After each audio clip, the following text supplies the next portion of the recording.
Grup Wagner, kelompok militer bayaran Rusia, dimungkinkan membantu menyediakan sistem pertahanan udara untuk Hizbullah. Dugaan ini berasal dari informasi intelijen Amerika Serikat. Sistem pertahanan yang dimaksud adalah SA-22. Sistem tersebut menggunakan rudal anti pesawat dan senjata pertahanan udara untuk mencegat pesawat. Namun, seorang pejabat Amerika tidak bisa memastikan apakah sistem tersebut telah dikirim ke Hizbullah. Dilaporkan grup Wagner memiliki personil di Suriah, di mana para pejuang Hizbullah juga berada di sana. Jika nantinya Hizbullah bekerja sama dengan Wagner, hal itu dinilai berpotensi menimbulkan ancaman bagi kawasan tersebut.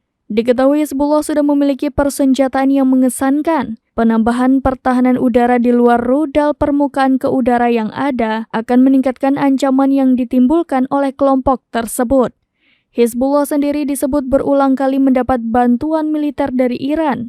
Menurut laporan Al-Ashraq Al-Awsat yang berbasis di London, militan dari Lebanon itu diklaim telah meningkatkan pertahanan udaranya. Laporan tersebut menyertakan referensi ke sistem SA-8 dan SA-22. Pada tahun 2018 lalu, sebuah laporan di Ynet mengatakan bahwa Iran mencoba memindahkan sistem Kordat ketiganya ke pangkalan T4 di Suriah. Ini adalah pangkalan yang sama yang digunakan Iran untuk membuat drone.